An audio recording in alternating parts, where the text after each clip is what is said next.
तैयार हो जाइए हफ्ते की दमदार शुरुआत के लिए। भारतीय बाजार एक बार फिर से एक हफ्ते के कंसोलिडेशन के बाद तेजी और नए रिकॉर्ड बनाने के मूड में। तो मजबूत शुरुआत के बाद और कितना बढ़ेंगे और क्या हो आपकी स्ट्रेटजी, इस पर रहेगा खास फोकस। शेयर बाजार लाइव में आप सबका स्वागत है। नमस्कार, मैं हूं अनिल सिंघवी। और नमस्कार, मैं हूं दीपांशु भंडारी। नया हफ्ता है, भरपूर एक्शन है, आईपीओज हैं इस हफ्ते 2 और साथ ही लिस्टिंग का भी इंतजार है। एशिया के बाजारों में अभी भी छुट्टी का माहौल है। आज तो यूएस भी छुट्टी के मूड में है सर। हाँ, छुट्टी हो और बाकी बाजारों में मूड माहौल ठीक हो तो फिर ज्यादा फर्क नहीं पड़ता। तो ओवरऑल जो खुले हैं वो अच्छे हैं। और आज रात अमेरिका में भी छुट्टी का माहौल है, तो थोड़ी सुस्ती का माहौल कामकाज के लिहाज से, लेकिन एक्शन में कहीं किसी तरह की कोई कमी नहीं है और एसजीएक्स निफ्टी सेंचुरी मारने के मूड में। तो आइए देख लेते हैं आज के बड़े ट्रिगर्स जिनके दम पर हमें करने हैं आज की ट्रेडिंग की शुरुआत। आपके सामने शुक्रवार को नए रिकॉर्ड पर बंद हुआ है। अमेरिकी बाजारों का पूरा एक्शन जबरदस्त रहा है। डाउ, नैस्डैक दोनों ही मजबूती के साथ बंद होते हुए दिखे। रिजल्ट्स के लिहाज से बड़ा लंबा तो नहीं, बड़ा वीकेंड रहा है। ढेर सारे रिजल्ट्स आए जिनमें मिले जुले नतीजे कई सारी कंपनियों के आपको नजर आएंगे, जिनका हम विस्तार से विश्लेषण करेंगे। आज एक इंटरेस्टिंग कंपनी न्यूरेका का आईपीओ खुलने जा रहा है, उस पर मेरा एनालिसिस भी इंटरेस्टिंग है, तो वो भी मैं आपको बताऊंगा थोड़ी देर में। और साथ ही 2 बड़ी चीजें हुई है। ग्रोथ का आंकड़ा आया है, आईआईपी ग्रोथ का, और महंगाई दर का आंकड़ा, जिस पर भी हम विस्तार से चर्चा करेंगे। तो ये हैं वो आज के सारे ट्रिगर्स। बिल्कुल, तो ढेरों ट्रिगर्स हैं जहां पर आज बात करनी है। और सर, ग्लोबल सेटअप आज कितना इंपॉर्टेंट रहेगा ये तो समझेंगे, क्योंकि अभी भी छुट्टी का माहौल है। पर 16 महीने के निचले स्तर पर रिटेल महंगाई दर आए, तो finally under control in the comfort range inflation का फिगर। सर, कितना इंपॉर्टेंट है ये? बहुत इंपॉर्टेंट है, पॉजिटिव सरप्राइज है दीप, 2 लिहाज से। और आज बैंक निफ्टी को बढ़ाने के लिए आपके पास 2 ट्रिगर हैं। पहला, महंगाई दर 4% पर आना, ये आरबीआई को मतलब जबरदस्त कंफर्ट देगा। रिटेल महंगाई दर 4% के आसपास आना कंफर्टेबल है। और जैसा गवर्नर साहब ने पिछली बार अपनी पॉलिसी के वक्त कमेंट्री में कहा था कि हम सोच रहे हैं कि महंगाई दर खाने पीने की चीज़ों की थोड़ी कंट्रोल में आती हुई दिखेगी और उसके बाद आप ओवरऑल इसे काबू में देखेंगे। 16 महीनों के निचले स्तरों पर आना 1% घटकर, ये वाकई में एक बड़ी रिलीफ वाली बात है ब्याज दरों के लिहाज से। दूसरी बात है कि आईआईपी की ग्रोथ नेगेटिव से पॉजिटिव आई, हालांकि उससे बहुत ज़्यादा फर्क नहीं पड़ता, -2 से +1। तो लेकिन उसको, उस आंकड़े को मैं महीने महीने नहीं देख रहा। उस आंकड़ों को मैं इस हिसाब से देख रहा हूं कि ग्रोथ अभी भी कम है जी, और महंगाई अगर काबू में आ गई तो फिर आपको ब्याज दरें बढ़ाने के बारे में सोचना ही नहीं है ना। तो कई बार अपने को लगता है कि ठीक है अभी नहीं, 6 महीने बाद, 9 महीने बाद, इस साल में कभी न कभी एक हाइक आ ही जाएगा जी। तो वो हाइक आने की, ब्याज दर बढ़ने की संभावना कम हो जाती है इन आंकड़ों के दम पर। तो आज के लिए मैं आमतौर पर मैक्रो फैक्टर से बहुत डिस्कस करता नहीं, कम से कम हमारा पहला डिस्कशन तो वो होता नहीं है क्योंकि रोज की बात करते। लेकिन मुझे बैंक निफ्टी को जो पुश देने के लिए चाहिए वो आज पुश मुझे महंगाई दर से मिल रहा है। बिल्कुल, तो ये आंकड़ा मैं बहुत गौर से देख रहा हूं और मुझे लगता है कि आज इस लिहाज से आजकल जब मन करे नया हाई बनाने को तैयार। मेरा वही दूसरा सवाल था कि क्या अटेम्प्ट आपको आते हुए दिख सकता है, क्योंकि बाकी बाजार थोड़ी सुस्ती में है, बट अगर हम सेंटर स्टेज ले लें तो फिर एक अटेम्प्ट आ सकता है। बिल्कुल आ सकता है दीप, और इस बात की तो पूरी संभावना है कि निफ्टी पर तो आज ही रिकॉर्ड हाई बन जाएगा। और इस बात की भी पूरी संभावना है बैंक निफ्टी भी अपनी रिकॉर्ड हाई बना लेगा, ये उसके आसपास बहुत जल्दी पहुंचेगा। देखिए एक बदलाव जो हुआ है बाजार में, वो देखिए, अब तक हमारी आदत 1-1.5 दिन के करेक्शन की पड़ी थी। 1.5 दिन से ज्यादा हमने करेक्शन देखा है। पहली बार 4 महीनों में, 3 से 4 महीनों में पहली बार दीप एक टाइम वाइज करेक्शन हुआ है। आपने 4 दिन का, 5 दिन का एक टाइम वाइज करेक्शन देखा कि लगातार बाजार एक छोटी सी रेंज में 4-5 दिन ट्रेड करते हुए दिखे। तो अब तक खाली प्राइस वाइज करेक्शन होता था, टाइम वाइज करेक्शन जो होता था, प्राइस वाइज करेक्शन 2 से 3% जी, टाइम वाइज करेक्शन 1.5 से 2 दिन मैक्सिमम।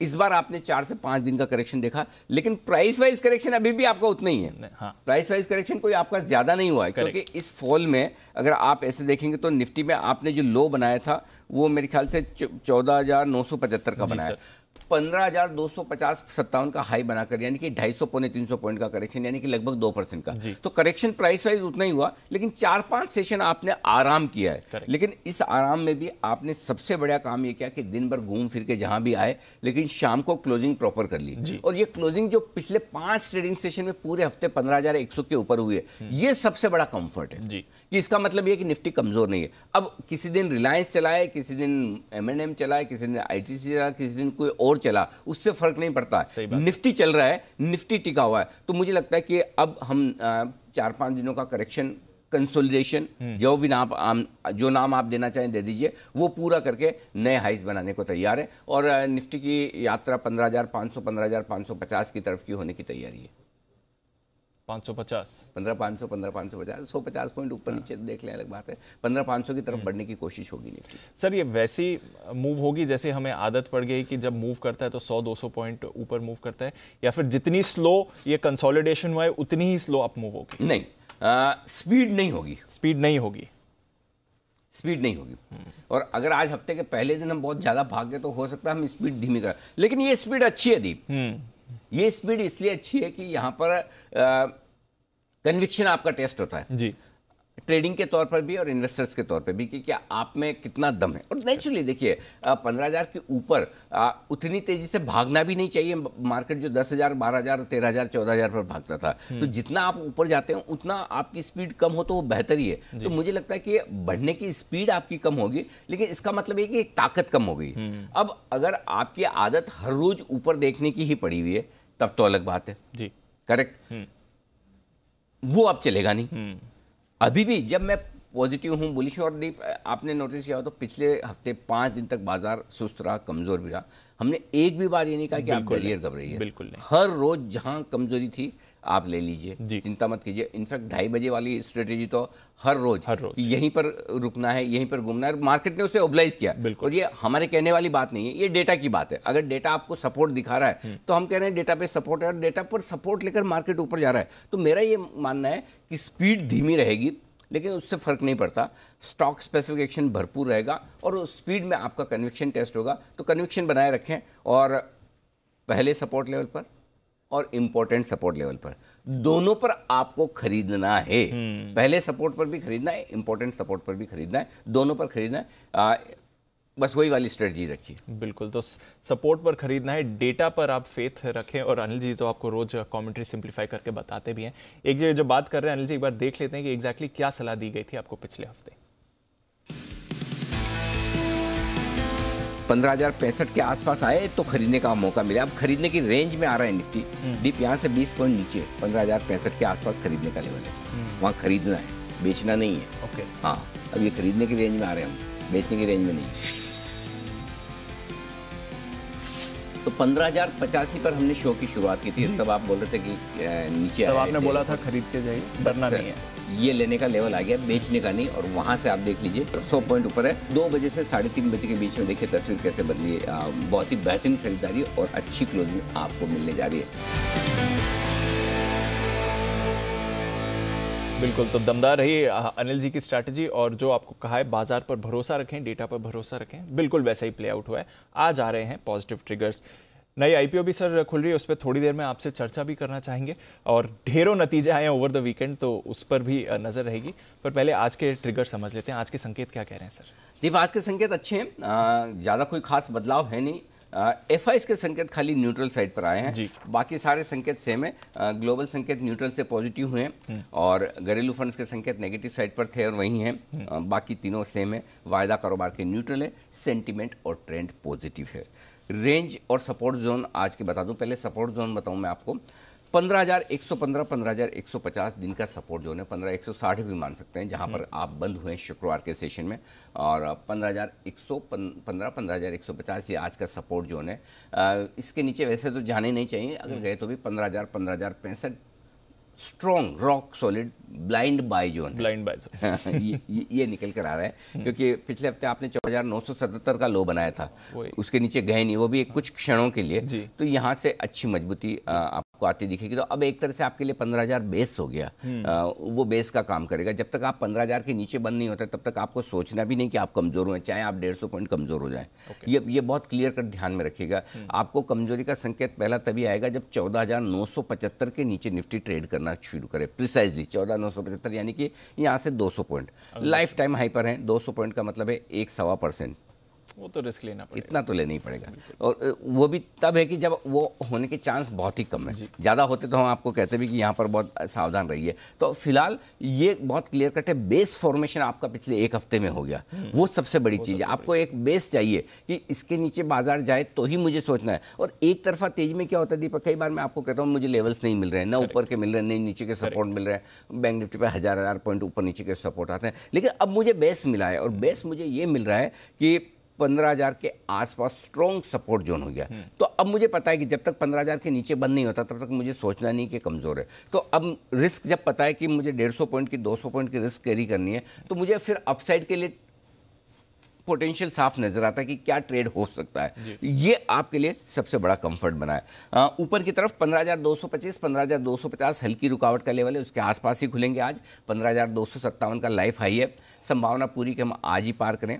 उसके ऊपर अंदाज से लेवल दे रहा हूं, अब लेवल जो आ रहे हैं वो अंदाज से अब मेरे पास है नहीं, और वो अंदाज से ये कि 15,300 350 तक जा सकता है। आगे के जो अहम लेवल निकल कर आ रहे हैं वो 15,500 के आसपास का होता है। 15,450 से 15,550 आगे का अब अगला टारगेट मान लें। एक बार आप 15,250 के लाइफ हाई को पार करके टिक जाते हैं तो फिर 15,450 15,550 की रेंज आपकी हफ्ते 10 दिन के लिए जो बनकर आती है वो नया टारगेट होगा जहां निफ्टी जाने की कोशिश करेगा।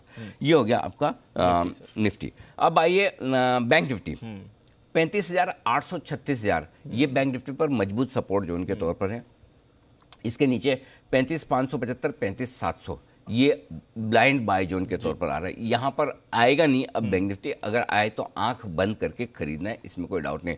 और शुक्रवार को 3:20 पर भी हम यही बात कर रहे थे कि लॉन्ग पोजीशन ऐड करके जाइए। लाइफ टाइम हाई पर बैंक निफ्टी बंद हुआ है, 36,100 के ऊपर पहली बार बंद हुआ है। बैंक निफ्टी भी कमाल करने की तैयारी में। सबसे बढ़िया बात यह कि गुरुवार को लीडरशिप निफ्टी से आई थी, शुक्रवार को लीडरशिप बैंक निफ्टी से आई, आज दोनों से आएगी। दोनों से आएगी, आज दोनों से आएगी, तो और दौड़ेगा आज दोनों से आएगी, आज दोनों। बस मैं यही चाहता हूँ कि ज़्यादा गैप से न खुले। आज लीडरशिप आपको दोनों से आएगी और बैंक निफ्टी से तो आनी ही आनी है। बैंक निफ्टी के लिए जो मैक्रो डेटा है इसे हल्के में मत लीजिए। इन्फ्लेशन 4% आना मतलब न सिर्फ आपकी पॉकेट के लिए अच्छा है कि भाई आपको कम महंगाई है तो अच्छी बात है, लेकिन बैंक निफ्टी के लिए, बैंकिंग शेयरों के लिए बहुत अच्छा है। बैंक्स कमाल करेंगे तो आपके पोर्टफोलियो के लिए भी अच्छा है कि बिल्कुल 100%। तो ये आपके लिए बैंक निफ्टी पर सपोर्ट जोन ऊपर दीप मैंने दिए हैं लेवल 36,325 36,475। मुझे लगता है इसी रेंज में खुलेंगे आप, 36,450 36,325 36,475 की रेंज में खुलेंगे। फिर देखते हैं 36,500 के ऊपर टिकने के बाद 36,600 615 का अभी तक का हाई है जी। ऊपर का लेवल अब मेरे पास है नहीं जी। तो 36,000 और नेट डेटा बहुत ज़्यादा है कि मैं आपको ये बोलूँ सीधा 37,000 तक का रास्ता खुलेगा। लेकिन ऊपर 36,750 का लेवल जो दिया है वो मैंने अंदाज से दिया है, वो अंदाज से दिया हुआ एक बार शायद, हाँ एक बार के हिसाब से। बट ऊपर का कोई आपके पास में ज़्यादा 36,615 लाइफ हाई बनाने के बाद 37,000 के पहले का कोई लेवल है नहीं। 400 पॉइंट की जगह बाद में वहाँ से खुल जाती है। ये सिंपल सा आपके लिए लॉजिक है जी। दिन के लिए क्या रेंज रहेगी?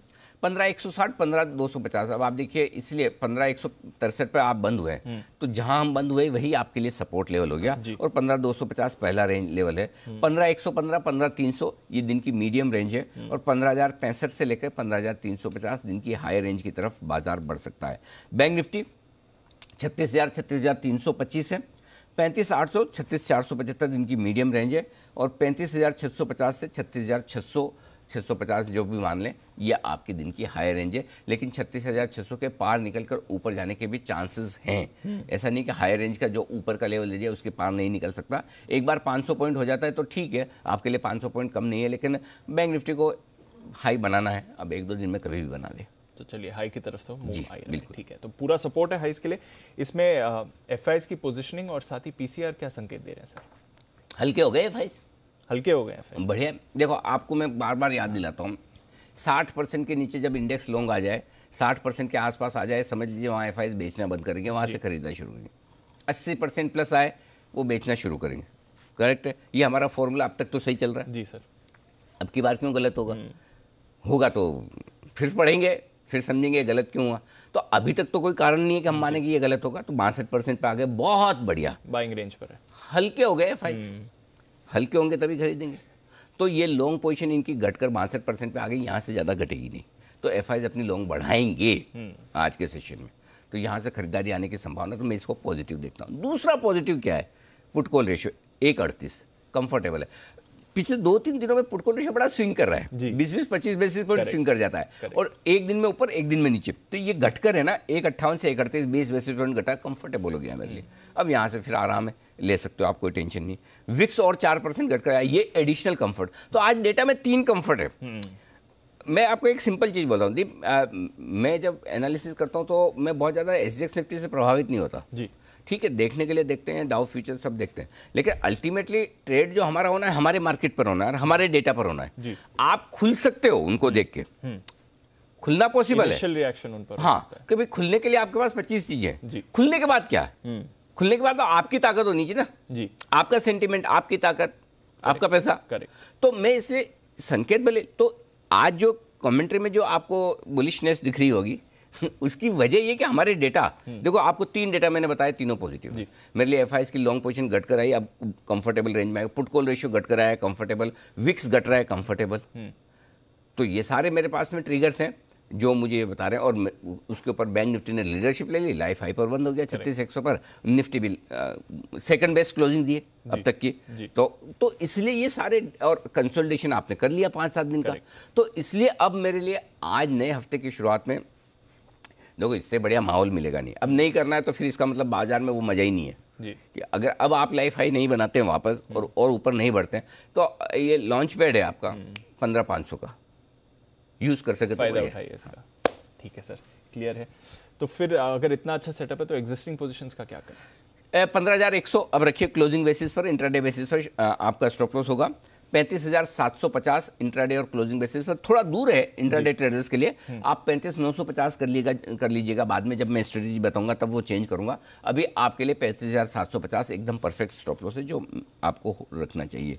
शॉर्ट अगर आप हैं तो होने नहीं चाहिए कायदे से, लेकिन हैं तो लाइफ हाई का स्टॉप लॉस रखिए, वो है 15,260 का पहले निफ्टी पर, और 36,325 जो शुक्रवार का हाई है बैंक निफ्टी का, उसके ऊपर स्टॉप लॉस रखिए। तो ये दोनों ही आपके लिए स्टॉप लॉस के लेवल हो गए। इंट्राडे और क्लोजिंग दोनों सेम रखा है दीप वैसे, ठीक है ना।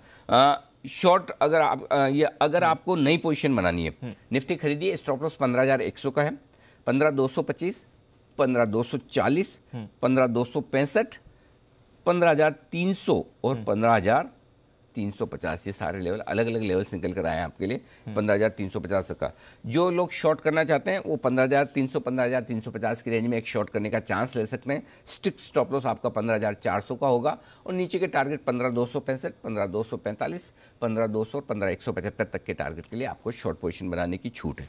ओके ठीक है सर। बैंक निफ्टी खरीदिए, आज रेंज नहीं है, सीधा टारगेट दिया है, और जो छोटा स्टॉप लॉस दिया है वो है 35,950 का, यानी कि आप 36,100 पर बंद हुए हैं, 150 पॉइंट नीचे का आपका स्टॉप लॉस हो गया।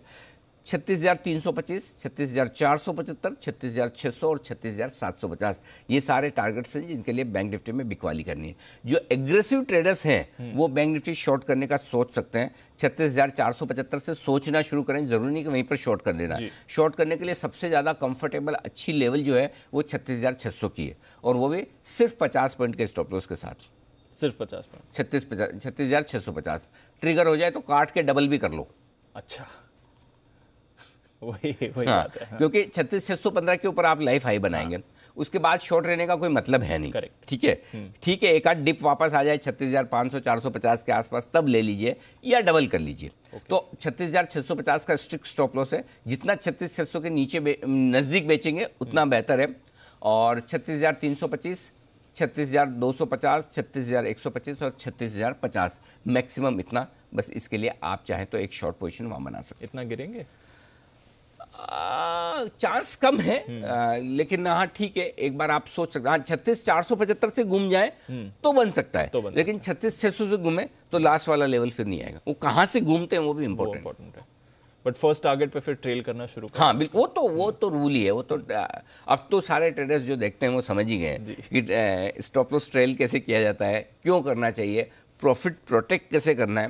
और अगर आपकी एंट्री सही हो गई तो स्टॉप लॉस डीप करके बड़ा खाइए। बिल्कुल, ठीक है सर। बैन में भेल और सेल बने हुए हैं, कोई बदलाव नहीं है, वहाँ पर नजर रखेंगे। अच्छा, डेटा समझाएं सर, इसमें पोजीशंस अगर इतनी कंफर्टेबल हुई है तो जो फंड्स का डेटा है वो क्या बता रहा है?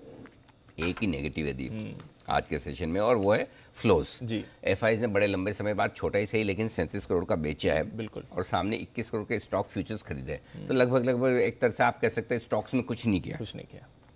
732 करोड़ की इंडेक्स में बिकवाली की, और इंडेक्स में बिकवाली करके 62% आ गया। अब आपको कैसे देखना है, आधा गिलास भरा हुआ, आधा गिलास खाली है। खाली तो ये कि भाई बेचा है इन्होंने, ठीक है, और भरा ये कि भाई बेच के 62% पर आ गए। पिछले हफ्ते 5 ट्रेडिंग सेशन में से एक में इंडेक्स में खरीदारी हुई, बाकी 4 सेशन में इन्होंने ऑलमोस्ट बिकवाली की, अगर मेरी याददाश्त रही है तो फिर ऐसे में बेच के 62% आ गए। अब नहीं बेचेंगे ज़्यादा, अब नहीं बेचेंगे। मतलब हो जाए 60 आ जाए तो आ जाए इंडेक्स लॉन्ग पोजीशन पर, लेकिन 62% 60% के आसपास फिर से ये लॉन्ग बनाना शुरू करता है, और मूड माहौल ठीक है दीप, ऐसे कोई समस्या है नहीं। इसलिए इन डेटा को मैं न्यूट्रल देख रहा हूँ, खराब नहीं लिखा मैंने। घरेलू फंड की तरफ से 600 करोड़ की बिकवाली, वो रोज ही बेच रहे हैं, इस बार भी बेचे, तो कोई खास बदलाव है नहीं। ठीक है, क्लियर है सर। वायदा कारोबार के हिसाब से, वायदा कारोबार में दीप प्रीमियम घट गई है, डिस्काउंट पे 1 पॉइंट की निफ्टी है, तो लगभग कैश और फ्यूचर में कोई फर्क है नहीं। निफ्टी में 2 लाख शेयर जुड़े हैं, और बैंक निफ्टी में 2 लाख शेयर जुड़े हैं। बैंक निफ्टी में थोड़ी सी लॉन्ग पोजीशन ठीक बनी है, पुट कॉल रेशियो हम डिस्कस कर ही चुके हैं। इमीडिएटली हल्की रुकावट 15,200 की है ऊपर की तरफ, जिसके ऊपर ही आप खुलने जा रहे हैं। वहाँ 22 लाख शेयर हैं, और वो थोड़ी शॉर्ट कवरिंग के लिए आएंगे, तो आपको 15,250 के आसपास के लेवल तो वैसे ही मिल जाएंगे। अगर 15,200 के ऊपर खुले तो 40-50 पॉइंट की शॉर्ट कवरिंग, और 10-20 पॉइंट की 25 पॉइंट की शॉर्ट कवरिंग, और हमारे इतना स्ट्रॉन्ग बोलने की वजह से समझ लो क्या भाई 15,200 के ऊपर खुल के टिके, अब शॉर्ट रहने का कोई मतलब नहीं है। तो ये थोड़ी शॉर्ट कवरिंग आती हुई दिखेगी। तो 15,200 आपके लिए हल्की सी रुकावट का लेवल है, और चूंकि आप उसके ऊपर ही खुल रहे हैं तो थोड़ी बहुत शॉर्ट कवरिंग मिलेंगी, लेकिन बाकी डेटा कम है आपके लिए। Okay sir. अब आइए बैंक निफ्टी में डेटा बहुत ही कम है। 36,000 आपके लिए एक तरह से सपोर्ट का काम करेगा, ऊपर में 36,500, हल्की सी रुकावट। 5-6 लाख शेयरों में मजा ही नहीं आता डेटा में, तो डेटा कोई खास है नहीं, इसलिए जो लेवल्स दिए उन्हीं पर फोकस कीजिए। ठीक है सर, इंपॉर्टेंट लेवल्स है, नजर रखेंगे। पर मजेदार दिन होगा ट्रेडिंग के लिहाज से, यहाँ पर आपको एक्शन भरपूर मिलेगा। अच्छा सर, आईपीओ 2 आईपीओ इस हफ्ते खुल रही हैं, आज खुलेगी न्यूरेका की आईपीओ, इस पर आपकी राय सर? दीप, ये बड़ी इंटरेस्टिंग कंपनी नज़र आ रही है मुझे, क्योंकि जिस तरह का कामकाज ये करती है ना, कि ये क्रॉनिक डिवाइस प्रोडक्ट्स बनाती है। अभी आजकल जो कोविड में काम आए ना, ऑक्सीमीटर्स और ये थर्मामीटर्स और ये जो ज़्यादा इस्तेमाल हुए, इस तरह के प्रोडक्ट्स बनाने का काम करती है। तो प्रोडक्ट्स बड़े इंटरेस्टिंग है इसके, मेडिकल इक्विपमेंट जो है, ठीक है। और ये एक ऐसी स्पेस है जिसमें हिंदुस्तान हमेशा से इम्पोर्टर रहा है जी। बहुत कम कंपनियां हमारे यहाँ अच्छी हैं जो ये प्रोडक्ट्स अच्छे बढ़िया लेवल के बनाती है, तो इसमें स्कोप तो बहुत है। और सरकार का भी फोकस है कि मेडिकल इक्विपमेंट बनाने वाली बढ़िया कंपनियां होनी चाहिए। लेकिन मैं इनिशियली जब इसके डेटा पढ़ रहा था तो ये इस साल, पिछले साल कोविड वाले साल में डेटा में जो बदलाव हुआ है, इन द सेंस के मतलब मुनाफे का मार्जिन 6-6.5% से सीधा 30%। Wow, so too good to believe. हाँ सर।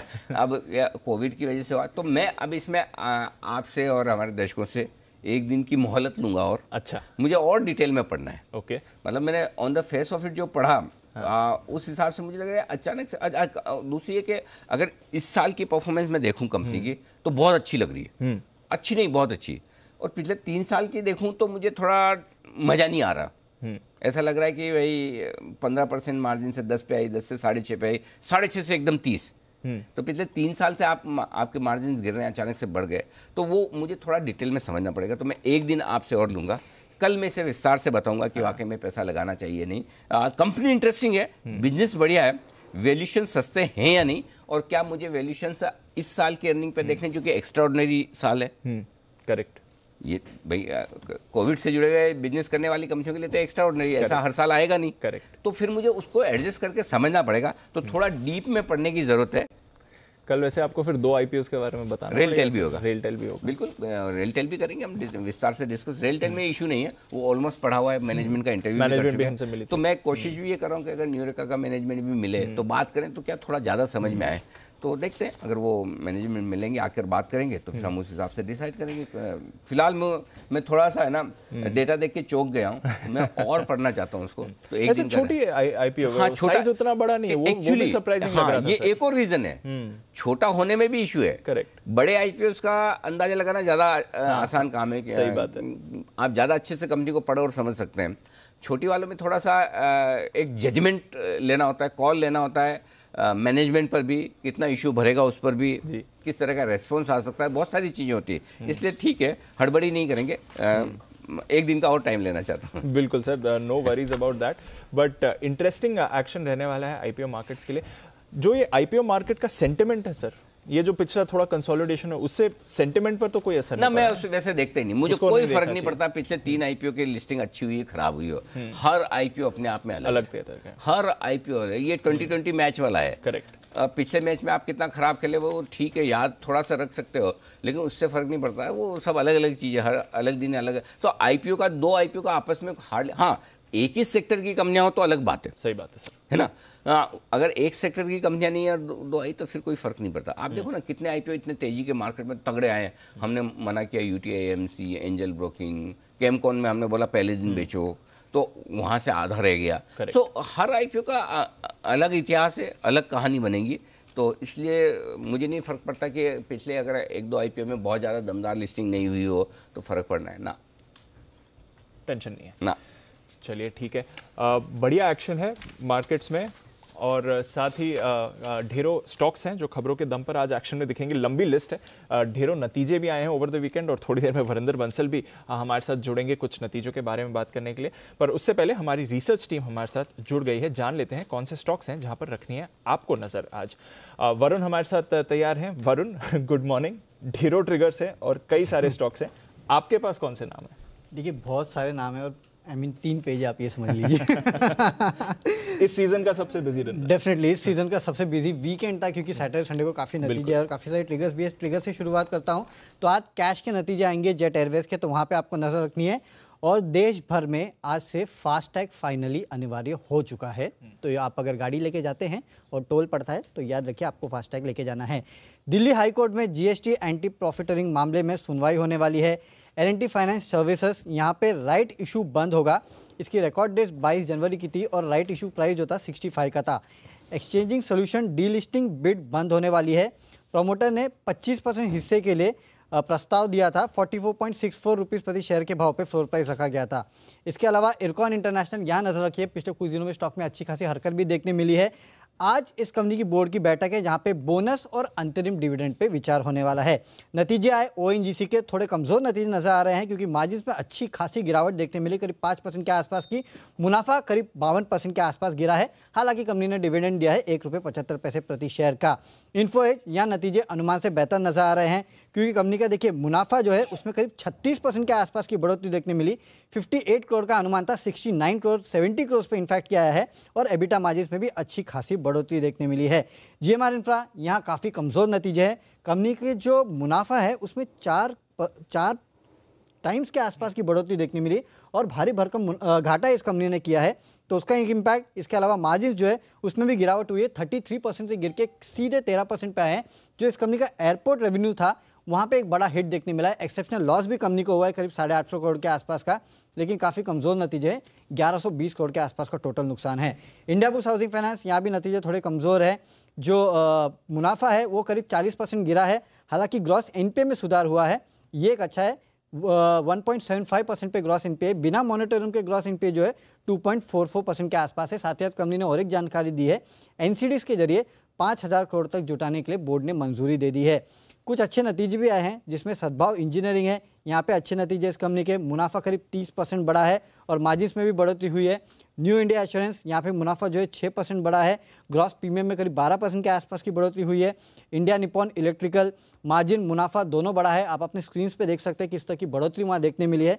मुनाफा खासकर इस कंपनी का डबल हो चुका है, 8.5 करोड़ से बढ़ के सीधे 17.5-18 करोड़ के आसपास आ चुका है। गुडियर इंडिया, यहाँ भी नतीजे अच्छे, टायर कंपनी है, मुनाफा 4 टाइम्स हो चुका है। एसएमएस लाइफ साइंसेस, यहाँ पे घाटे से कंपनी मुनाफे में आ चुकी है, 2.7 करोड़ का मुनाफा कंपनी ने किया है। इसके अलावा इंडिया ग्लाइकोस, यहाँ भी नतीजे अच्छे, मुनाफा मार्जिन दोनों में बढ़ोतरी देखने मिली है। मुनाफा 12% बढ़ा है, मार्जिन थोड़े हल्के से घटे हैं लेकिन मुनाफे में बढ़ोतरी हुई है। केमकॉम स्पेशलिटी, हाल ही की लिस्टिंग, मार्जिन बढ़े हैं 23.9% से बढ़ के 35.2, मुनाफे में 77% की बढ़ोतरी। पंजाब एल्कलीस, यहाँ भी घाटे से मुनाफे में आई है कंपनी, 3.5 करोड़ के आसपास का मुनाफा किया है, पिछले बार 5 लाख के आसपास का घाटा था। नियोजन केमिकल, अच्छे नतीजे, मुनाफा 3.5% बढ़ा है, मार्जिन में भी हल्की बढ़ोतरी देखने मिली है। और इलेक्ट्रा ग्रीन टेक, ये कंपनी भी घाटे से मुनाफे में आई है। पिछले साल इसी क्वार्टर में 2 करोड़ 70 लाख का घाटा किया था, इस बार 3 करोड़ का मुनाफा किया इस कंपनी ने। इससे ज्यादा लंबी लिस्ट अभी भी नतीजों की बाकी है। कुशल भी हमारे साथ हैं। कुशल, गुड मॉर्निंग, बताइए। इसलिए ना, हाँ, प्राणायाम करते रहा करो, उससे क्या एक सांस में आप बहुत सारी चीजें बोल सकते हो। लंबी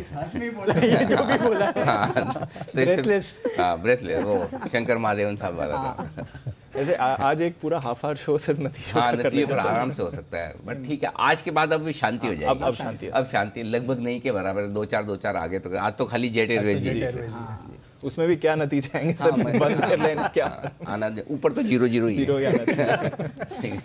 पर चलिए, कुछ नतीजे हैं जो ऑलरेडी आ चुके हैं। कुशल से जानते हैं वो कौन से नतीजे हैं। कुशल, बताइए। बिल्कुल, और बहुत बड़ी लिस्ट है, खासकर कैश स्पेस से, और जितना वरुण ने आपको बताया, आई थिंक ऑलमोस्ट उससे 1.5 गुना मैं आपको बताता हुआ दिखूंगा। टीवीएस इलेक्ट्रॉनिक्स, यहाँ पर इनके नंबर्स आए हैं, बेहतरीन साइड पर दिख रहे हैं। मार्जिन 0.2% से बढ़कर 6.1%। साथ ही कंपनी का जो मुनाफा है वो भी ऑलमोस्ट 7 गुना बढ़ा है। 60 लाख का मुनाफा था और अब ऑलमोस्ट 4 करोड़ का मुनाफा कंपनी देख रही है। साथ ही IRFC रिसेंट लिस्टिंग है, यहाँ पर भी नंबर्स बेहतरीन साइड पर देखने को मिले हैं। 15.5% इनका मुनाफा बढ़कर 105 करोड़ पर रहा है और साथ ही कंपनी की आय में भी 8% का उछाल देखने को मिला है। मुरुदेश्वर सेरामिक्स, यहाँ पर भी बढ़िया नंबर्स रहे हैं। मार्जिन ऑलमोस्ट 5% बढ़कर 28% पर। साथ ही कंपनी का जो मुनाफा है 30 लाख से बढ़कर 2 करोड़ पर हो गया है। मिले जुले जो सेट ऑफ नंबर्स हैं उसकी भी लिस्ट है मेरे पास, जिसमें कल्पतरु पावर ट्रांसमिशन है। यहाँ पर मार्जिन 12.3% से घटकर 11.1% हुए हैं, पर कंपनी के मुनाफे में ऑलमोस्ट 146 करोड़ से बढ़कर 308 करोड़ का मुनाफा आता हुआ दिखा है। हालांकि एक एक्सेप्शनल गेन भी है इसमें, 206 करोड़ रुपए का वो एडेड है। इरकॉन इंटरनेशनल नंबर्स मिले जुले हैं, 15.4% से मार्जिन 11.5% पर, और कंपनी के मुनाफे में 28% की गिरावट रही है, 142 करोड़ से 102 करोड़ पर। साथ ही अगर आप आलू वाले कॉन्ट्रैक्ट्स भी देखें तो यहाँ पर भी मार्जिन 8.8% से घटकर ऑलमोस्ट 6% पर जाती हुई दिखी है और मुनाफे 30% गिरकर करीब 15 करोड़ पर आता हुआ नजर आया है। IDFC लिमिटेड, यहाँ पर अगर आप कंपनी का घाटा देखेंगे तो वो कम होता हुआ दिखा है, 356 करोड़ के मुकाबले 206 करोड़ का घाटा आया है, पर कंपनी की आय यहाँ पर करीब 12% की डिक्लाइन हमें देखने को मिली है। कोचिन शिपयार्ड्स, मिले जुले नंबर्स हैं।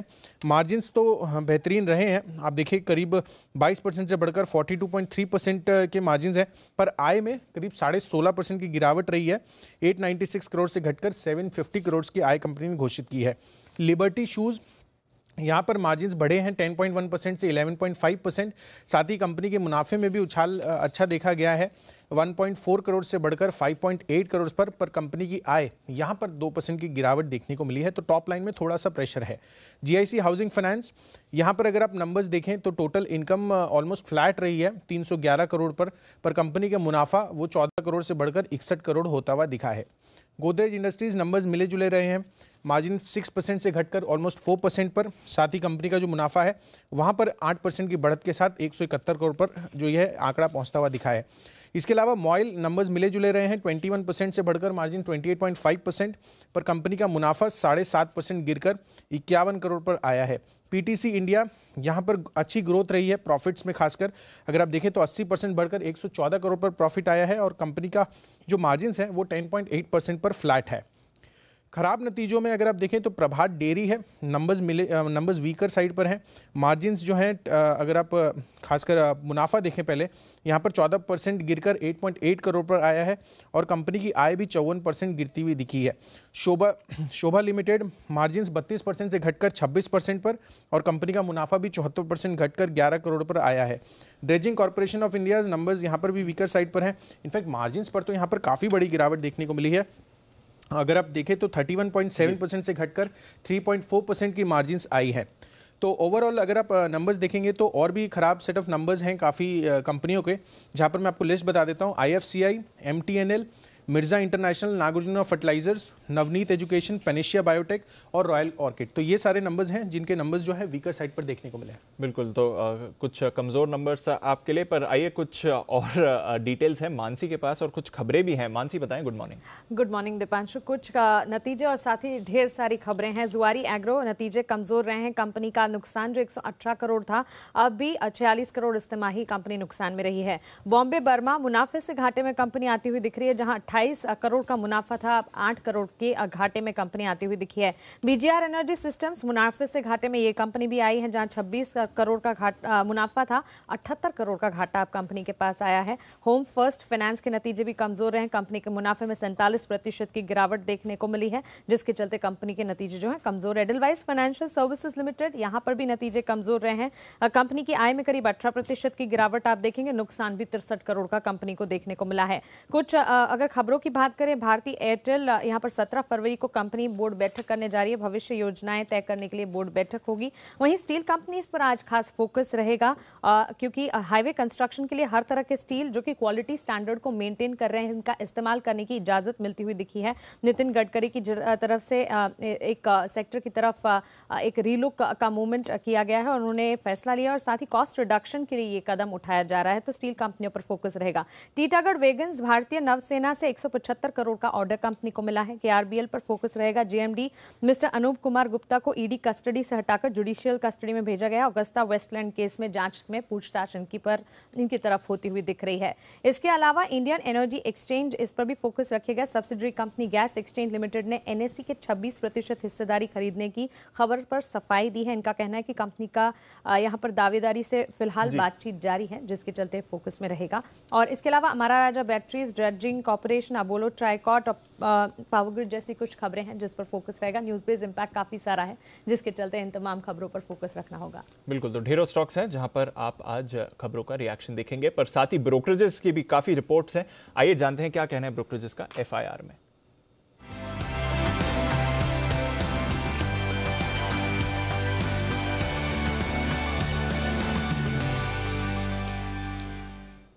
गुड मॉर्निंग आशीष, बताइए।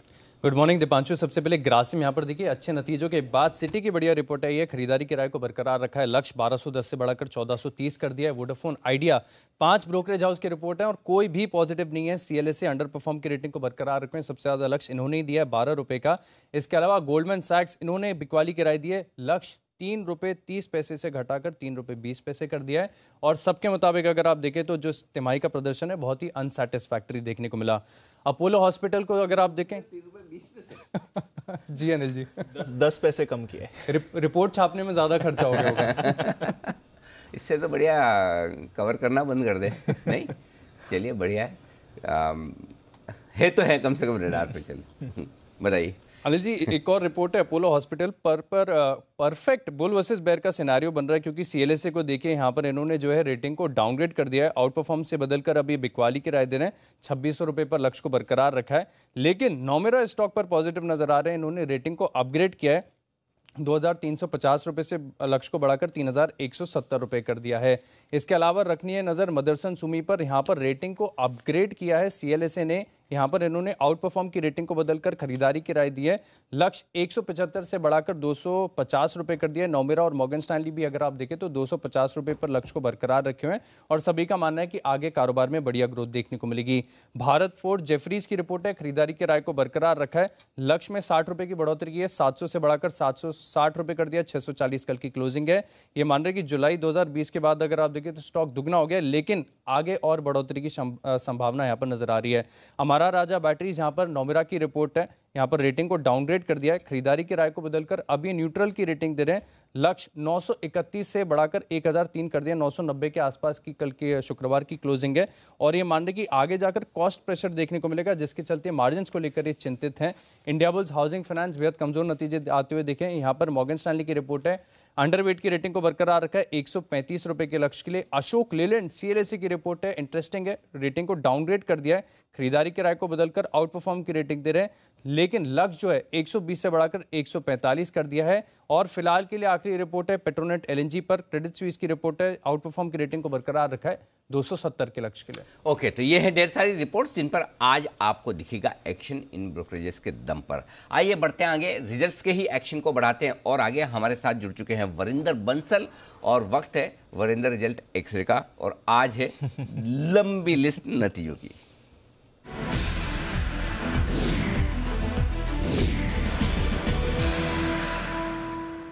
गुड मॉर्निंग वरिंदर, शुरुआत कीजिए दिग्गज नतीजों के साथ, जो बड़ी कंपनियां उनके रिजल्ट्स। गुड मॉर्निंग सर, मैं थोड़ा सा आपका काम आसान करूंगा, ज्यादा स्टॉक्स नहीं बोलूंगा, जो अच्छे हैं वही बोलूंगा और इंपॉर्टेंट बोलूंगा। सो ऑनेस्टली सिमंस हमारा और ग्लेनमार्क में कुछ ऐसा खास नहीं था, कोई तोड़फोड़ नहीं था. सो आधे अच्छा बोल रहे हैं, आधे माइट बोल रहे हैं. मेरे हिसाब से कोई भी नंबर कोई तोड़फोड़ नहीं आया था इन तीनों में. आइडिया नंबर से ज्यादा फंड रेजिंग इंपॉर्टेंट है सर, तो रिजल्ट्स पे कोई कुछ भी बोल सकता है. एक बार अगर फंड रेजिंग आ गया तो ऑनेस्टली लोग उसके पीछे भागेंगे. So no point looking at numbers, अगर एक छोटा छोटा नंबर आप देखेंगे तो. सो अदरवाइज बड़े नंबर्स में कोई भी तोड़फोड़ नंबर नहीं था sir. Almost everything was in line to mildly lower.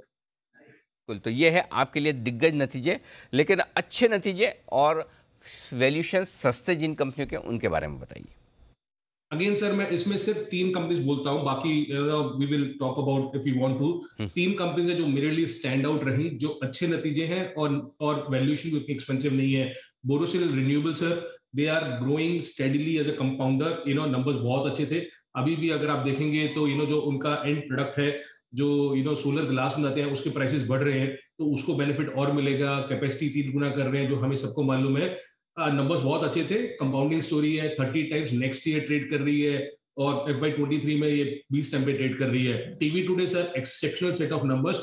And why I से एक्सेप्शनल, बिकॉज वो अभी भी 10 टाइम पे ट्रेड करता है सर. तो मीडिया में अगर हमें लगता है कि मीडिया का टर्न हो रहा है अच्छे के लिए, तो ये 10 टाइम पे कंपनी मिल रही है. बैलेंस शीट बहुत अच्छी है, तो that is one company which stood out. और मयूर यूनिकोड सर, बहुत टाइम के बाद देखा कि इतने स्ट्रॉन्ग नंबर्स आए. मैनेजमेंट बहुत स्ट्रांग है और अभी भी 20 टाइम पे ट्रेड करता है सर. तो 3 कंपनीज जो मेरे लिए स्टैंड आउट रही ये हैं. अगर आप मुझे बोलते हो कि और नंबर्स किसके अच्छे आए और वैल्यूएशन और एक्सपेंसिव नहीं था, तो उस पर आप दीपक नाइट्रेट डाल दीजिए sir. Again a compounding story, growing steadily, 20 time पे ट्रेड करता है, अच्छा काम कर रहा है वो. लक्स इंडस्ट्रीज, बहुत टाइम के बाद उसका हमने देखा कि मार्जिन 17% से 20% रहे.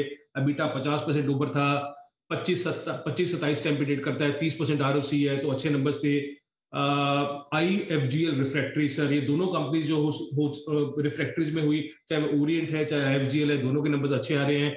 और छोटी कंपनीज में सर, छोटी कंपनीज में, मेरा बड़ा में तो आपको 3 नाम बता दिए, और बड़े में की मिड कैप बड़े में, और छोटी कंपनीज में 3 कंपनीज के नंबर्स बहुत अच्छे दिखे थे सर मुझे, जो बहुत टाइम के बाद आए. एक है मैक्स वेंचर्स, जो बुक वैल्यू के नीचे ट्रेड कर रहा है, और इस बार एबिटा उसका 14 करोड़ के सामने 34 करोड़ आया. लास्ट 3 क्वार्टर से सर देख रहा हूं मैं कंसिस्टेंटली मैक्स वेंचर्स में नंबर्स अच्छे आ रहे हैं. लास्ट 3 क्वार्टर से इसका एबिटा 30 करोड़ के ऊपर आ रहा है. सो ये एक कंपनी हो सकती है जहां पे वैल्यूएशन भी अच्छे हैं और थोड़ा पढ़ना चाहिए इसको. पुकरना sir, it was hit because of वो एंटी डंपिंग ड्यूटी लग गया था. अभी इसके एक्सपोर्ट्स खुल रहे हैं, तो एबिटा 47% ऊपर आया है. 20 टाइम नेक्स्ट ईयर अर्निंग्स पे ट्रेड करता है, तो एक्सपेंसिव स्टॉक नहीं है. और एक DCM Shriram industry sir, 3 time पे ट्रेड करता है, 2% के सामने 7% मार्जिन आए. तो ये छोटे कंपनीज में 3 कंपनीज ये हैं, बड़ी में 3 कंपनीज मैंने आपको बता दी इस तरीके से. ओके, तो ढेर सारे रिजल्ट्स, और ये हैं वो कंपनियां जिनके रिजल्ट्स रहे बहुत ही बेहतरीन और अच्छे भी. आइए, नतीजे अच्छे आए लेकिन शेयर थोड़े महंगे हो चुके हैं. इस लिस्ट में कौन से स्टॉक्स हैं? तो सर मैं 2 ही बोलता हूँ, ओरिएंट रिफ्रैक्टरीज और HLE ग्लासकोट. दोनों के नंबर्स बहुत अच्छे थे. जैसे मैंने बोला, रिफ्रैक्टरीज में कुछ ना कुछ हो रहा है because they are the ancillary to the steel cycle. तो आपने IFGL के नंबर्स मैंने आपको बताया. ओरिएंट रिफ्रैक्टरीज के नंबर्स अच्छे थे. ओरिएंट का ऑफकोर्स वो मर्जर चल रहा है सर, जो पेंडिंग मर्जर है, तो वो देखना पड़ेगा कि उसके मर्जर होने के बाद नंबर्स किस तरीके से दिखेंगे. बट अभी भी वो 35 टाइम पे ट्रेड करता है सर, कंपेयर टू IFGL जो 20 टाइम से नीचे है. और HLE ग्लासकोट सर, एबिटा 50% ऊपर था, 40 टाइम पे ट्रेड करता है. संधार बात नहीं करते, 2 टाइम पे ट्रेड करता है, बट अच्छा कंपनी है, 40% इसका एबिटा ऊपर था. बट ओरिएंट और HLE 2 कंपनीज हैं जिनके नंबर्स अच्छे आए थे और एक्सपेंसिव वैल्यूएशन है अभी भी. लेकिन क्योंकि जब नतीजों का सीजन आखिरी में हो, तो कई सारी कंपनियां ऐसी है जो बैक बेंचर्स जो नंबर्स देते हैं वो काफ़ी कमज़ोर वाले भी होते हैं. तो ये लिस्ट अब थोड़ी थोड़ी लंबी होती जा रही है. बताइए इसमें कौन से स्टॉक्स हैं? सर इसमें बहुत कंपनीज आई है इस बार, पर ऑनेस्टली मेरे लिए जो सरप्राइजिंग था, पहले तो सरप्राइजिंग था जो ये नंबर कहां से ऐसे आ गए. सबसे पहले तो मैं टिमकेन इंडिया ठाऊंगा सर. टिमकेन इंडिया का प्रॉफिट 50% नीचे था, एबिटा 20% नीचे था. And Timken is a very solid company. 50 time पे ट्रेड करता है, सस्ता स्टॉक नहीं है, बट ये नंबर्स नहीं आए सर उस तरीके से. मगर GMR इंफ्रा, ITA को फिर भी मैं छोड़ देता हूँ बिकॉज आपके बच्चों ने कवर कर लिया उसको. उनके मगर ITA के नंबर तो मैंने सर आई डोंट नो कभी देखे नहीं है कि अच्छे नंबर आए हैं. वाई स्टॉक इस तरीके से रिएक्ट करता रहता है. 2% मार्जिन वर्सेस 8% मार्जिन. एबिटा 85% नीचे है. Net loss versus net profit, तो उसका तो चलो ठीक है. गुडफ्रे के नंबर अच्छे नहीं थे सर. रिटेल में अभी भी वो एबिट लॉस कर रहा है. सिगरेट वॉल्यूम डिक्लाइन हुई जा रहे हैं versus higher than the industry. उस तरीके से है. और एक और कंपनी सर जहां पे आई वाज वेरी सरप्राइज कि नंबर्स इस तरीके से क्यों गिरे हैं, वो शिल्पा मेडिकेयर. शिल्पा मेडिकेयर, आपको याद होगा सर, बहुत लोग बात करते रहते हैं इस कंपनी के बारे में, बट एबिटा 70% डाउन था, प्रॉफिट 80% डाउन था। 74 करोड़ एबिटा के सामने 21 करोड़ प्रॉफिट आया, एबिटा आया, तो नंबर्स कहीं से भी अच्छे नहीं दिखे। हमने देखा सर कि फर्टिलाइजर सेगमेंट में नंबर अच्छे आ रहे हैं, बट ये एनएफएल के नंबर तो कुछ और ही बता रहे थे मुझे, आई डोंट नो इसके नंबर्स क्यों नहीं आ रहे हैं। एबिटा 30% नीचे, प्रॉफिट 50% नीचे। और इवन सर फोर्स मोटर्स, आपने देखा कि ऑटो एंसिलरी के नंबर कितने शानदार आ रहे हैं, बट फोर्स मोटर्स के नंबर सर एबिटा 67% नीचे और नेट लॉस रिपोर्ट किया, मार्जिन 10% थे, आधे हो चुके हैं इस कंपनी के। So you know, I don't know, इसके numbers अच्छे नहीं दिखे। So if I'm very disappointed, I'm disappointed with Force Motors, Navneet Education, Shilpa Medicare, Timken India, कि इन्होंने बहुत डिसअपॉइंट किया नंबर वाइज। ओके, तो चलिए ये है आपके लिए कमजोर नतीजे, लेकिन अब कल से थोड़ा आराम हो जाएगा आपको। आज जितनी मेहनत करनी थी अब तक की, मेरे ख्याल से अब रिजल्ट थोड़े कम हो जाएंगे, राइट? हो जाएंगे सर, बट आराम नहीं रहेगा और बहुत काम है। चलिए बिल्कुल, तो आपसे फिर होगी मुलाकात, लेकिन हम ये है आपके लिए लंबे नतीजों की लिस्ट है। बहुत बहुत शुक्रिया वरिंदर ये सारा एनालिसिस देने के लिए। आइए अब आज है सोमवार और सोमवार को मिलती है आपको पिक ऑफ द वीक। इस हफ्ते के लिए आपको बेहतरीन शेयर बताने के लिए तैयार है हमारे सारे एक्सपर्ट्स। बिगुल के साथ करते हैं स्वागत।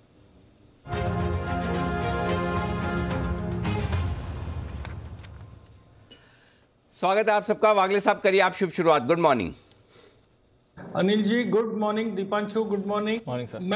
मैंने चूज किया है M&M फाइनेंस, जो मेरा पिक ऑफ द वीक या स्टॉक ऑफ द वीक होगा। 205 का क्लोज है, 198 का मेरा एक क्लोज स्टॉप लॉस होगा, और मुझे लगता है ये 234 234 तक ये हफ्ते में जा सकता है। ओके, 234 तक जाने की तैयारी M&M फाइनेंस में खरीदारी करने की राय वागले साहब की तरफ से। बंसल जी आपकी pick of the week. Good morning. Anil ji मेरी pick of, good morning Anil ji. Good morning Deepanshu. मेरी भी पिक ऑफ द जो वीक है इसी स्पेस से है, और स्टॉक है L&T फाइनेंस होल्डिंग, जिसका राइट इशू क्लोज हो चुका है। राइट इशू के चलते स्टॉक करेक्शन में आया था, और मैग्मा फिनकॉर्प में पूनावाला जी के निवेश के बाद ये स्पेस मुझे लगता है री-रेट करेगा। तो L&T फाइनेंस होल्डिंग पे खरीदारी की राय है। 91.50 का स्टॉप लॉस लगाना है। 100 रुपीज के टारगेट के लिए L&T फाइनेंस होल्डिंग को खरीदने की राय है। बिल्कुल, और राइट्स इशू में पैसा लगाने का आज है आखिरी दिन। अगर आपको L&T फाइनेंस के राइट्स इशू में पैसा लगाने में इंटरेस्ट है तो ये ध्यान में रखिएगा, आज आखिरी दिन है इसका। 65 रुपये में राइट्स इशू दिया जा रहा है और 95 रुपये के आसपास का भाव है। 74 शेयर के सामने 17 शेयरों का राइट्स इशू, ये है रेशियो भी आपके लिए। कुणाल जी नमस्कार, बताएं सर।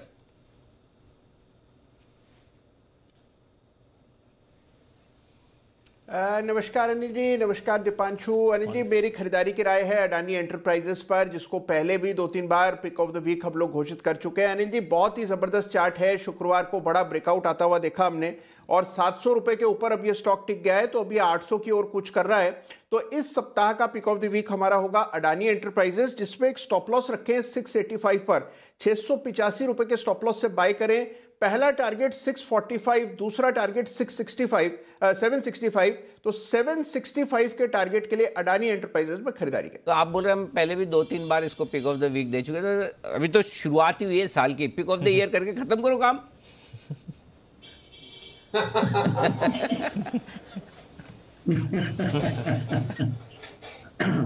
कुणाल जी, अच्छा कुणाल जी सुना नहीं था। मैं सोच रहा था कुणाल जी अगर 2-3 बार आप पिक ऑफ द वीक दे चुके तो इसको पिक ऑफ द ईयर कर दें क्या? चलिए कुणाल जी शायद डिस्कनेक्ट हो गए। चलिए जय, गुड मॉर्निंग, बताएं आपका pick of the week. Good morning to you Anil ji and good morning to you Deepanshu. Anil ji pharma space पे से मैंने चूज किया है pick of the week Alembic pharma APLL।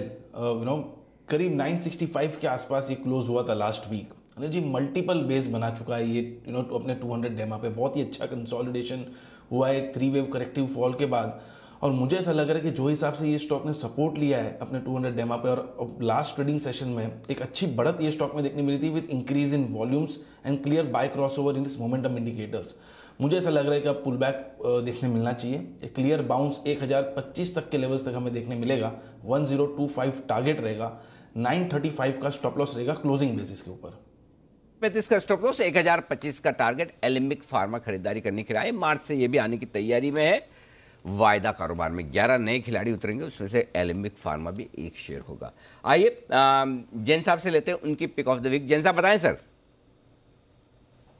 बिल्कुल Anil ji, very good morning. And जो पहले मैंने इंट्राडे एफएनओ के पिक के तौर पे मैंने जो फ्राइडे वीकेंड शो होता है उसमें मैंने एचडीएफसी बैंक दिया है पिक ऑफ द डे, और कैनफिन होम्स दिया मैंने intraday pick of the day, and pick of the week दिया positionally Aksharchem India limited, और लॉन्ग टर्म पिक दी थी मैंने ग्लॉस्टर। तो ये तो था मैं जस्ट एक रिमाइंडर के लिए।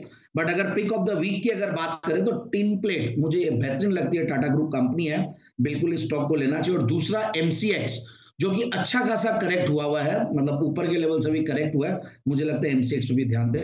And last but not the least हुतामा की पीपीएल। ओके, तो 3 स्टॉक हैं जो पसंद है जैन साहब को आज पिक ऑफ द डे के तौर पर, टिन प्लेट, एमसीएक्स और हुतामा की पीपीएल। ये है आपके लिए सारे स्टॉक्स में खरीदारी करने की राय। सुमित जी भी हमारे साथ जुड़ चुके हैं। सुमित जी गुड मॉर्निंग, बताएं सर आपका pick of the week. Good morning Anil ji, good morning. Pick of the week के तौर पे बैंकिंग स्टॉक में आईसीआईसीआई बैंक को यहाँ पे सिलेक्ट करना चाहिए। आईसीआईसीआई बैंक में एक साइडवेज कंसोलिडेशन का ब्रेकआउट है पिछले 7 से 9 दिनों के आसपास का, और स्टॉक के अंदर फ्लैग पैटर्न का ब्रेकआउट भी देखने को मिल रहा है। तो मेरे को लग रहा है कि ये स्टॉक यहाँ से एक अच्छा अपसाइड मूव दिखाना चाहिए, जिसके अंदर ऊपर में 675 के पहले टारगेट होंगे और दूसरा टारगेट होगा 690 रुपए तक का। 645 647 के आसपास आईसीआईसीआई बैंक में खरीदारी करके चलने का सलाह रहेगा। 630 का इसका नीचे में सपोर्ट है तो वो स्टॉप लॉस बनेगा। ऊपर में 675 से लेके 690 रुपए तक के लेवल इस हफ्ते में आईसीआईसीआई बैंक में देखने को मिलने चाहिए। बिल्कुल, तो आईसीआईसीआई बैंक इस पर रखनी है नजर, और एक्शन हो रहा है इसमें भरपूर। ढेरों और स्टॉक्स हैं जो आज एक्शन में रहेंगे, और एनबीएफसीज की बात चल रही है तो आप नतीजों का रिएक्शन भी आते हुए देखेंगे। इंडिया बुल्स हाउसिंग फाइनेंस पर यहाँ पर नजर रखें, थोड़ा पॉजिटिव एक्शन देखने को मिला है पिछले हफ्ते। वागले साहब, वो पॉजिटिविटी थोड़ी मेंटेन रहेगी क्या? इंपॉर्टेंट लेवल्स रहेंगे आईबी हाउसिंग के लिए? दीपांशु, चार्ट में लगभग 235-240 में एक रेजिस्टेंस है, लेकिन मेरा मानना है कि ऐसा कोई वीक पैटर्न तो है नहीं। रिजल्ट है तो मैंने अवॉइड किया था। हमने जो 220 से लगातार बाय करने की सलाह दे रहे, हमने फ्राइडे को प्रॉफिट भी बुक करवाया है, क्योंकि रिजल्ट वोलेटिलिटी कह नहीं सकते।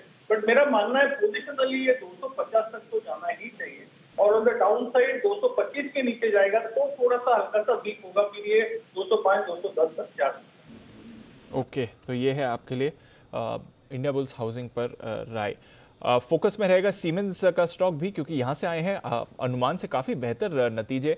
जय, ऑलरेडी स्टॉक में अच्छी रैली हो चुकी है, पर यहाँ से सीमेंस में और एक्शन देखते हैं। अगर नतीजों पर रिएक्शन देगा स्टॉक तो किस तरह के लेवल्स इंपॉर्टेंट रहेंगे? बिल्कुल दीप, इसमें और भी हमें तेजी देखने मिल सकती है, बिकॉज ये स्टॉक ने अपने मल्टीपल स्विंग रेजिस्टेंस को निकाला है लास्ट वीक में, और अच्छा क्लोज भी दिया है वो लेवल्स के ऊपर। तो वो जो ब्रेकआउट पॉइंट था इसका करीब 1780 के आसपास था, यही लेवल है। गोइंग फॉरवर्ड ये इंपॉर्टेंट रहेगा, जब तक 1780 को मेंटेन कर रहा है, ये उसके ऊपर ट्रेड कर रहा है। मुझे ऐसा लग रहा है कि और भी अच्छे लेवल्स हमें सीमेंस में देखने मिलने चाहिए। करीब मुझे ऐसा लग रहा है कि 1920 से लेके 1960 तक के लेवल्स हमें देखने मिलने चाहिए। दीप, बहुत ही क्लियर कट ब्रेकआउट, अच्छे एवरेजेस के ऊपर ट्रेड कर रहा है, लाइफ टाइम हाई के ऊपर ट्रेड कर रहा है, इसीलिए एंड मोमेंटम में क्लियर बाय क्रॉसओवर देखने मिल रहा है उसके शॉर्ट टर्म इंडिकेटर्स में। ओके, तो नज़र रखिए सीमेंस पर किस तरह का रिएक्शन इस पर आता है नतीजों के बाद। रिएक्शन आने वाला है ढेरों कैश स्टॉक्स पर भी। मयूर यूनिकोटर्स, जैन साहब जरा इस पर नजर डालें। ऑटो कंपनी से भी इसका एसोसिएशन बनता है और नतीजे काफ़ी अच्छे आते हुए दिखे थे। क्या एक्सपेक्ट करें सर इस स्टॉक के लिए, आपकी कोई राय? नहीं, देखिए ये स्टॉक काफी सालों से मेरे रडार पे है, और मैं इन दिनों में इस स्टॉक को रिसेंटली मैंने रेकमेंड नहीं किया, and coincidentally it's Jaipur based company only. तो जिन्होंने ले रखा वो होल्ड करके रखे। बाकी मैं जितना बड़ा रन अप आ चुका तो I am not very excited कि अच्छे रिजल्ट्स और जो भी नंबर्स आए उसकी वजह से और बहुत हाई जाएगा। तो कहीं नीचे आए तो लेने की कोशिश करें। So just a hold for those who are holding it, not a fresh buy. Okay, just a hold but not a fresh buy, नजर रखे जहां तक मयूर यूनिकोटर्स का सवाल है। सुमित जी, इरकॉन इंटरनेशनल की चार्ट देखें, नतीजे थोड़े मिले जुले रहे, आय ऊपर थी पर कामकाजी तौर पर डिसअपॉइंटमेंट है, और साथ ही मुनाफा भी 28% गिरा है। बट मोर इंपॉर्टेंटली आज बोनस और डिविडेंड दोनों पर ही बोर्ड बैठक होने वाली है, और इसकी वजह से पिछले हफ्ते थोड़ा स्टॉक भी एक्शन में रहा। चार्ट्स पर क्या लेवल्स इंपॉर्टेंट है? दीपांशु, देखिए पिछले हफ्ते स्टॉक में एक अच्छा खासा एक्शन देखने को मिला है, जिसके अंदर स्टॉक ने 80 रुपए के लेवल से रैली की शुरुआत करी थी और 4 ही दिन के अंदर स्टॉक ने सेंचुरी लगा दी, यानी 100 के ऊपर के लेवल देखने को मिले। 106 के आसपास का क्लोजिंग है। मेरे को लग रहा है कि अब थोड़ा सा वेट करना चाहिए। चार्ट्स पे थोड़ा सा ओवरबॉट है, आरएसआई भी ओवरबॉट के सिग्नल्स दिखा रहा है, तो थोड़ा सा प्रॉफिट बुकिंग स्टॉक के अंदर आ सकता है। 110 का ऊपर में हर्डल है, वो लेवल ऊपर में क्रॉस होगा, उसके बाद इसमें फ्रेश मोमेंटम बनेगा। 120 से 125 तक का एग्जिस्टिंग पोजीशंस होल्ड करके चल सकते हैं और डिप्स में फ्रेश खरीदारी करके चलने का सलाह रहेगा। 97 से 98 रुपए तक का डिप्स आता है तो वो सही लेवल होगा लॉन्ग पोजीशन से इनिशिएट करने के लिए। ओके, तो ये है आपके लिए इरकॉन इंटरनेशनल पर है, नजर रखिए इस काउंटर पर। कुणाल जी, कोचिन शिपयार्ड और मज़गांव डॉक दोनों के ही नतीजे आए हैं और थोड़े मिले जुले रहे हैं नतीजे, उतने खास नहीं। चार्ट्स पर क्या इंपॉर्टेंट लेवल्स रहेंगे दोनों स्टॉक्स के, कोचिन शिपयार्ड और मज़गांव डॉक?